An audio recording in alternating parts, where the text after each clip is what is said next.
So good afternoon. My name is Dushanka, and I work at Welcome Connecting Science. We are based in Kingston, very near Cambridge in UK. I'm also saying that because it will be relevant for the this presentation. And we'll give a short report on the Bioinformatics Education Summit that took place in Cambridge as a hybrid event. So I'll just say a few introductory words about the Education Summit and the short history about it. And then before I give podium to Sarah, who will talk about the kind of activities and outputs of this year's Education Summit. So Education Summit is a gathering of bioinformatics trainers and educators who try to drive the development of standards and guidelines for bioinformatics training and education globally. And as such, is not a conference or a course. It's a working meeting where people who participate are expected to share their experiences and actually have been actively involved. So they're held once a year, and then the work on the topics that are discussed and worked on at the Education Summit continues between the summits, and we also have a monthly catch-up update on the work done, which takes place via Zoom calls. So very, very brief history of Education Summit. It started in 2019 in Cape Town. This was the first one that was initiated and organized by HCA Bionet and other organization members of the Education Summit. Some of them you can see on the logos here. And then the following 3 years, 2021 and 22, so the virtual edition of the summit, also organized by the members of the Education Summit organization in UK, South America, and Asia. The topics that, the main topics discussed and worked on at Education Summits so far have been community-driven topics, and they included the ISMB Bioinformatics Competency Framework, which had been developed during the summit, and then ISMB course accreditation. Then lots of training materials were collated, compiled under the Goblet training portal. The trainer course was planned, designed, and developed during these meetings and was delivered last year as well. And another topic was about making your training materials fair. And then as well, when this was relevant, we also had a topic on how to go virtual with training during the pandemics especially. So all these discussions and work on these topics were with the aim to define the best practices and guidance for bioinformatics trainers. And I've forgotten to mention, actually, we're also providing guidance, especially one of the topics was training in countries with low resources and low middle-income countries. So guidance and support for trainers in those countries. So the aim of this discussion and work on these topics was to produce the best practice and guidance and then disseminate to the wider audience. So this year's summit took place in Kingston, very near Cambridge in UK, and was hosted by Welcome Connecting Science. We had a core organizing committee with a couple of colleagues of mine from Welcome Connecting Science and also from EBI, Kim and Sarah. And we were meeting regularly over several months to put this event together, which was a hybrid event. And We also offered several travel bursaries were offered by RI Train Plus, so that several individuals could travel from all over the world to the campus to attend the meeting. So small group was present and in Kingston at the campus, and there were also a few. I'll tell the numbers soon. Virtual attendees, and we covered three time zones. So this is the snapshot of the very last day, where people voted where they are in the world. So you can see it was it's a global event. And in numbers, we had the maximum number was 122, which was 36 in person and 86 virtual attendees. But from day to day, depending on the topic discussed and worked on, the numbers varied. So number of countries were 34, and they really, the participants came from all over the world. So this was the structure of the summit. It lasted 3 days, and each day had a main topic that was discussed and worked on. And then it had also a shorter session. That this was for the first day. The main topic was held in the morning and in the afternoon in two parts. It was about the ISMB competency framework. And then the second day, the main topic was, which was introduced at this summit, about fostering communities of practice. And the third one was on green training. These are the main topics held in 2 sessions, so that we can also include the participants, especially virtual participants from other time zones. And then we had working groups that worked on train the trainer, on fair materials, and training in low and middle income countries.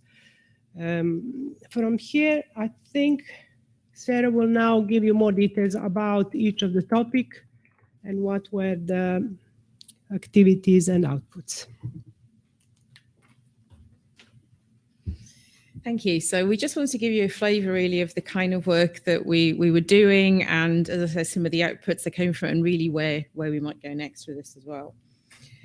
So, yeah. So the first session, why is that not coming in?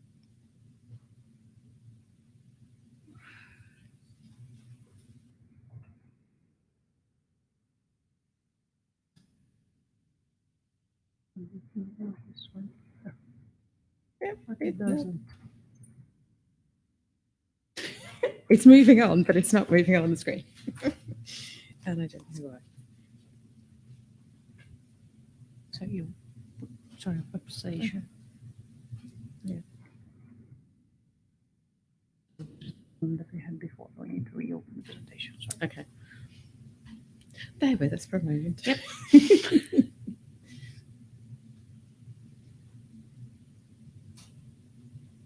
All right. Here they are, and this should. Okay.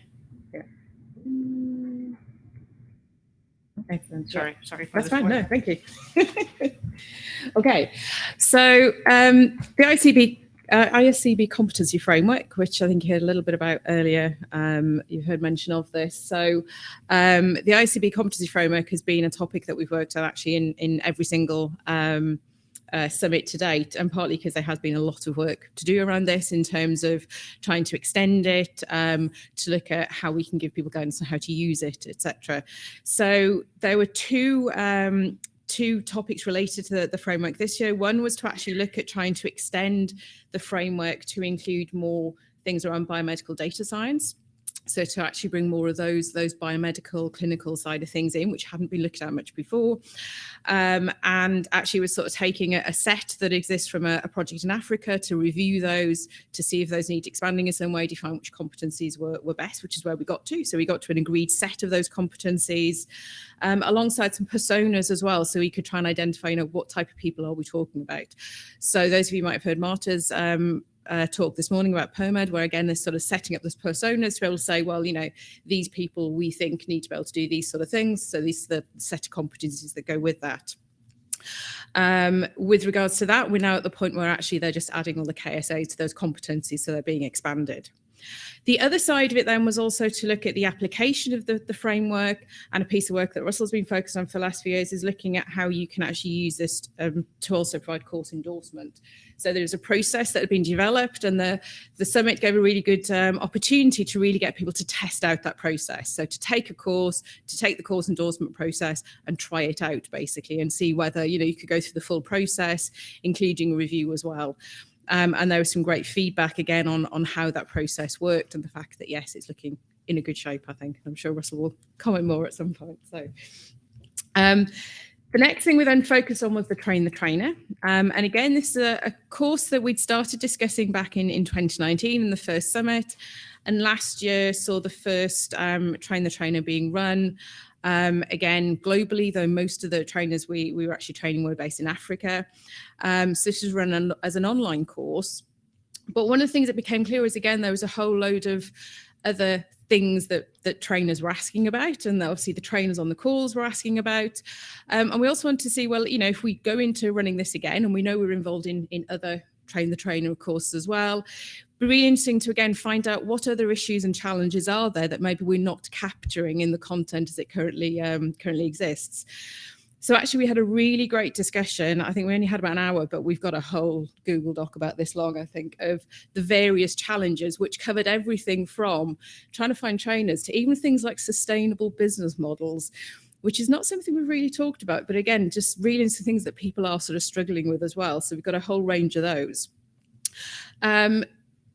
The question with this is kind of where do we go next with it? So definitely some of it will be built back into the Train the Trainer that's been developed. We would like to then share this out and disseminate this to others who are doing Train the Trainer, and just others generally. So again, we can build up more of an idea of how people actually deal with these things, and try and see that often we were finding that if somebody will have a challenge, there'll be somebody else who has tried to address that as well, so we can try and marry the two together. Just to show you, actually, these are some of the things that did come out. So things like setting up things that are needed before a session. So, what are the kind of things that people actually need to be able to do? How do you deal with participants where you have different levels of skills and competency? So we had some really nice comments back on what people do with that. So things like, having numbers of TAs, having extensional challenge tasks for participants who maybe are going further than most of the group. And also how you can try and include practical elements that are engaging. So again, it's not just, people chugging through things, but how can you make it interesting? So, things like practical sessions where they're actually sort of little research projects. So again, they've got something they need to try and complete at the end, and using online HTML books, etc. So it's some really nice things that we really do want to share with you from that. The next day then we looked at communities of practice. And part of the discussion here was, again, we're all sort of members of various communities of practice. It was trying to look at, what do we mean by community of practice, trying to look at some of those communities of practice that exist, trying to think about, do we need to have overarching community? How can we try and bring those communities together? But then thinking about what's actually needed to have a functioning community of practice as well, and, what sort of support, resources, infrastructure, etc. might be needed. So there was a bit of work done during the event to actually try and map some of the existing bioinformatics related communities of practice, and trying to think about, the value people are getting from being involved, but also what else they would look for from being involved in these communities, as well as then thinking about how you actually sustain them. So again, with this, there is more work to be done. There's more work definitely to be done looking at the list that's there and expanding upon that list, and then really thinking about how we can try and connect those communities, but also how we can let people know about them. Because what we realised, especially having some new members of some of this year, was that people weren't really aware of some of the communities that already exist. So even things like this, how do we actually let people know that they're there? Verification, obviously you heard quite a bit about that this afternoon, but one of the things that we had an opportunity to look at was part of the Fair Training Handbook that's come up from Elixir. There's a final chapter which is basically to create a checklist, so that if you are creating materials and you're trying to create them in that fair manner and you want to actually be able to have some kind of basic assessment, there's a quick checklist that you can work your way through to say, okay, how fair is my training material? So we had a checklist that we could take to the attendees, and again, get them to have a think through. If they were to sit there with a piece of their training material, how easy is it to use? So again, we got some really fantastic feedback that generally the checklist is in quite good shape, which is good to know. There are a few areas that needed clarification, kind of what do you mean by this? A few things, again, where it might be difficult for some people to think about how they can achieve some of those things. So, if I want to put it into a repository, where's a repository I can use if I don't have an institutional one? So we know there's some guidance and things that might be needed. And also there were some comments, again, about some missing things that might be useful. So again, that's going to be reviewed. And actually, I think the aim is that by the end of the year, we should hopefully be able to get that checklist out there and then get people actually using it. So then again, we can get more feedback and look to see what might need to be revised again. And just to let you know, this is what it looks like. And actually, we've taken the approach from the bioschemas of the kind of recommended, required, etc. So we could sort of say, these are the minimum things we expect you to get. And actually, if you could get this as well, that would be really nice. And as I say, trying to make it as simple to kind of be able to tick through as possible. But as I say, it should hopefully be out by the end of the year. The next big topic then, and this one I was mostly dealing with, was green training. And really it was to try, so this was something that actually came out of last year's web at ISMB. So the web last year was focused on green training and green compute, and how you could actually try and think about giving people training on how to make their compute more green. So this was really an opportunity to continue the discussion that we started last year. And out of the web last year, we actually had a bit of a wish list. So, it's kind of, these are the things that we're thinking about. This is the kind of stuff that maybe people are starting to do in terms of making their training more green. The green compute was still a bit of a big question mark, with people not really knowing much about it, much of what to do.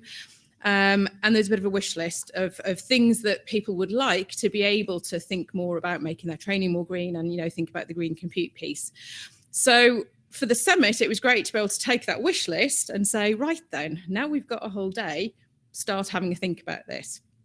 So we did come out with the start of, for example, a calculator to start helping you work out where are those elements that you might want to tweak to try and make your course more green.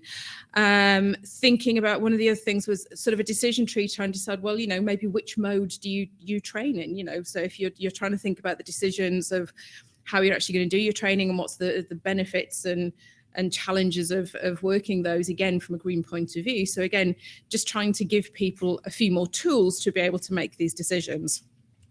We also had a discussion around green compute, and as I say, there was definitely a very big, we still don't know what this means. So there's obviously a lot to be done to try and help give trainers ideas on not only how they can make their compute more green, but also how they can try and help their trainees as well, and give them insights into the practices they could put in place. So we're hoping that's something that's definitely going to stay on the agenda. And there is a poster that's actually a sort of report back on the web last year and on the Education Summit piece, which you can come and have a look at later. The final topic then was, again, looking at training in LMICs. So this, again, has been a topic now for the past couple of years, starting when Cabana actually hosted the course in 2021. And again, it's really trying to look at developing that discussion further. So some of the stuff they were looking at this year, again, was looking at guidelines and rules for decentralized training. Again, thinking about how they could actually disseminate this information once they'd actually completed some of those guidelines. And also looking at, where are they going to go next? So what's the next challenge that they want to work on as well? It was only an hour this year, but again, I think quite a lot was achieved in the hour that they had. I'm looking at Patty, who's in charge of it. So, but again, a lot of really good discussion and really nice, a task force. And Verena, of course, yes, sorry. But, they've got a task force now to actually try and work further on these decentralization guidelines. So in 3 days, it's this very quick whistle-stop tour through these slides, but an awful lot of work was done actually in those 3 days, and it's amazing what we can achieve. And the main thing is now continuing the momentum past this. I think the first thing to say is really thank you to everybody who did take part. This is only a snapshot of some of the online people because we didn't capture several shots during the day, but you've got everybody who's there in person, and as I say, some of our online participants. So next few slides really are to kind of try and encourage you maybe to get involved when we run this next time. So some of the expectations that our attendees had in coming, and as I say, this is where actually we had quite a number of new people for this year who'd never been involved before, which was really nice. And actually nicely with things like the competency framework being a little more biomedically focused, we had a few more people who are from more of that clinical healthcare background involved as well. So, we've got things like networking with bioscience educators, learn some new things, and, again, network with fellow trainers, reconnect with colleagues. So for some of us, actually, it was the first time we'd actually seen some of our colleagues in person in a good number of years. So it was good to do that. But also, again, it's this idea of, this is a working meeting, and it really is, we set out those goals and we did manage to achieve the goals we set out. So as we said, it's not just a talking shop. We've got some concrete things at the end. In terms of, again, some of the general sort of comments and the feedback was really positive. The other thing that was positive was this is the first time we'd run it in that hybrid mode. And as you do with hybrid things, there were a few teething issues, and some people had to be reminded occasionally that there were people online and we needed to involve them. But generally, it did work really well between the two, and we were able to get everybody talking together.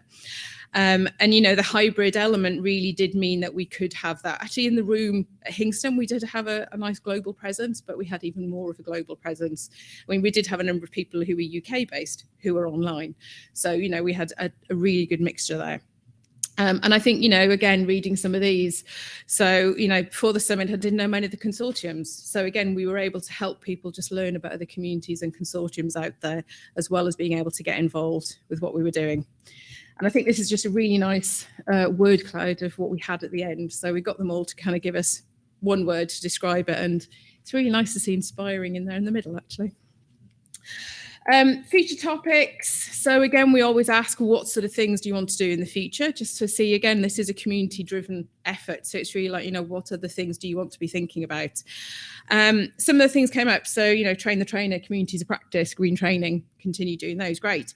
Healthcare related education. As I say, we had more people this year involved in that sort of side of things than we've had before. So it was really interesting to get them thinking about what they would like.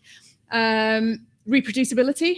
So again, thinking back to the session we had just before lunch, actually, where we had the Repro Hackathon. So, bringing those sort of aspects in, AI and training.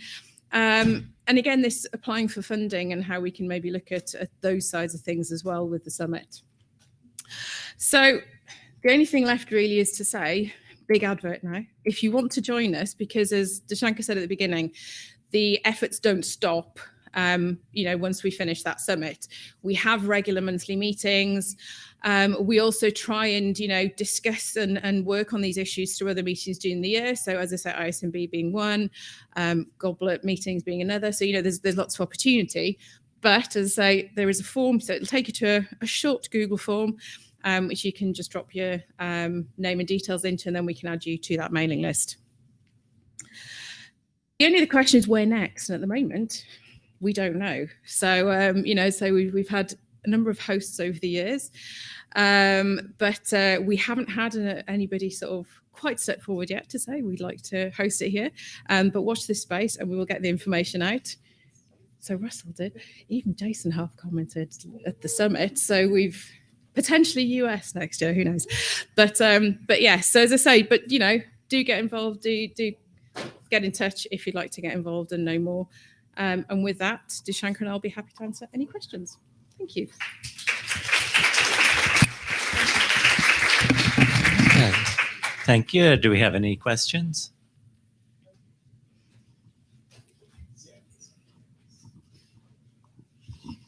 Hi. I have a conference question, but also a training question. As you showed, when you have part of people which is online, the numbers of online attendance varies based on the session or whatever, right? Yeah. Of course, you want to leave attendees the freedom to do this, but this also means that the online attendance is different than the in-person one, because they're free to choose their own session, so they don't have continuity in the experience, right? Is this something, and this also applies to training, of course, same for training. Is this something we want to pursue in the future? Will this always be a hybrid experience? Yeah, so what's the future? Well, it's kind of up to what people want to do. I mean, the hybrid stuff, so the way we've set it and the way we've set it virtually over the last couple of years was that there are open documents for the whole summit. So, you know, the documents are there from the beginning. We encourage people to go in and out of those documents, you know, during the actual summit afterwards. And we try and make sure that, so some of the discussions are set up that actually it doesn't matter whether you're there in the morning or the afternoon. Some we do try and sort of just separate them slightly so they can see the difference, but we try and encourage people to kind of catch up with what's happened before they come and join us if they can. Michelle, I think, has got a comment. Yeah, but I think training and working meeting are two different things for the ability to make it work in a hybrid format. And it works really well for working meeting, but I would argue less so for training, but I have less experience there. I would go for it because that was a question. I would go for it again because we really got good feedback, and we allowed a group of, at least a small group of people to network and be in person present, and then we also had networking sessions where also virtual participants were included. So we tried to work around the hybrid, and I think it was successful. So I would try it again.